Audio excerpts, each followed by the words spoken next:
j'ai d'abord un diplôme d'état de médiatrice familiale qui est une formation où on a de la psycho et du juridique et on étudie tout un tas d'outils thérapeutiques. Donc, j'avais commencé à étudier la PNL et la PNL m'a amené à l'hypnose. Voilà. Donc, en étudiant la PNL, j'ai approfondi cet outil et ensuite, j'ai fait des formations à Toulouse et ensuite, je suis montée à Paris faire une formation auprès d'Extrema en hypnose. Et voilà comment je suis arrivée à l'hypnose. Pour moi, c'est un outil de résolution de conflits comme la médiation.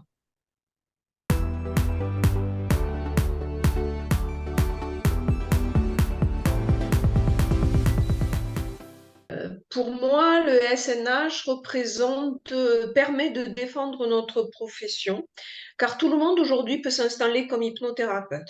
Le titre n'est pas protégé, la formation, tu peux faire en 3 jours une formation d'hypnothérapeute, tu mets ta plaque et tout le monde peut s'installer.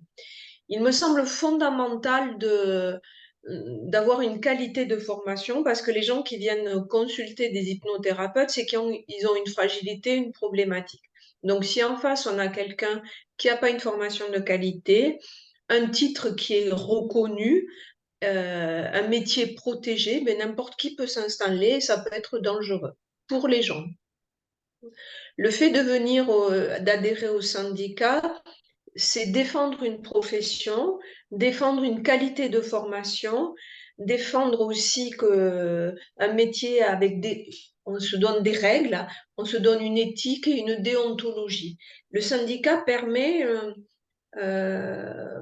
d'aller dans différentes réunions, notamment la présidente, mais nous aussi, hein, au niveau des provinces, des départements ou autres, on peut assister à des réunions et défendre notre métier et défendre la qualité de notre profession et surtout notre professionnalisme.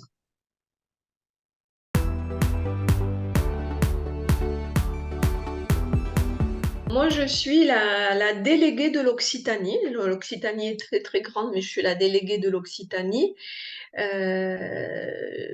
J'ai rencontré, alors là, ça commence à faire, je pense que c'est en 2016, j'ai rencontré Charlotte qui est venue lors d'une formation présenter ce syndicat. De suite, j'ai adhéré en tant que simple participante. On n'était pas beaucoup au départ et en assistant aux AG et aux réunions, c'est naturellement que je me suis proposée déléguée et on a des réunions essentiellement en visio et on va prendre des décisions. Il y a des gens qui participent plus dans le sens où ils sont dans des commissions, mais moi j'ai envie de rencontrer les gens qui ont adhéré dans ma région, essayer de faire des réunions. J'ai envie d'aller voilà, aller à l'UNAPL, me présenter, faire des actions pour présenter le syndicat et en même temps ce qui donnera une légitimité à notre profession. L'avantage aussi du syndicat, c'est que quand tu es en libéral, tu es un peu tout seul.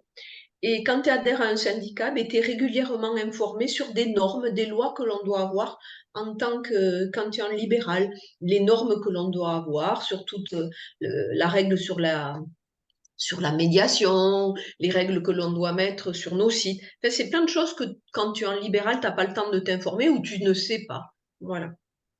Donc, par exemple, un truc tout simple qu'on a eu l'an dernier, ou il y a 2 ans, je ne me rappelle plus de la date, c'est quand on nous a dit qu'il fallait qu'on mette sur nos factures le EI d'entreprise individuelle. Voilà. Donc ça, pour moi, c'est important. Et puis, en plus, au-delà de ça, être ensemble, c'est réfléchir ensemble. Alors même si parfois, et c'est heureusement que c'est comme ça, on n'est pas toujours d'accord, voilà, hein, on n'est pas toujours d'accord sur des points, mais réfléchir ensemble, c'est aussi avancer ensemble, c'est penser notre métier et c'est aussi évoluer en fonction des besoins de la société. Comme par exemple, quand il y a eu le Covid, de suite, on a proposé aux soignants d'avoir un accompagnement gratuit. On était là, présent, ouvert, disponible. Et aussi, il y avait un soutien et une entraide entre nous. C'est-à-dire que moi, aujourd'hui, j'ai un souci, je peux appeler n'importe quel collègue qui est adhérent. Donc voilà, souvent, c'est quand même les délégués, puisqu'on se connaît un peu au travers des réunions. Et il y a une entraide et ça, je trouve ça super. D'accord. C'est que notre profession soit reconnue, que, qu'on reconnaisse les centres de formation et après, petit à petit, qu'on ait un numéro ADL pour que les gens puissent se faire ensuite rembourser et puissent venir plus facilement en hypnose pour pas que ça soit toujours difficile pour eux. Ça serait quelque chose, un peu un idéal. Quelque chose qui permettrait aux gens de pouvoir accéder, puisque quand même l'hypnose, ce sont des thérapies dites brèves, et j'aime bien cette notion de bref. On vient juste pour un point et on repart, et comme Milton Erickson disait, qu'en fait, on avait tous en nous les ressources nécessaires pour sortir de notre problématique, et c'est être ça. Pour moi, l'hypnose, elle est là. Pour moi, c'est le même métier avec la médiation. On n'est pas là en sachant, on n'est pas là en conseil, on est là pour accompagner, soutenir et voilà. Comme je dis aux gens, le but du jeu, c'est de plus voir ma tête.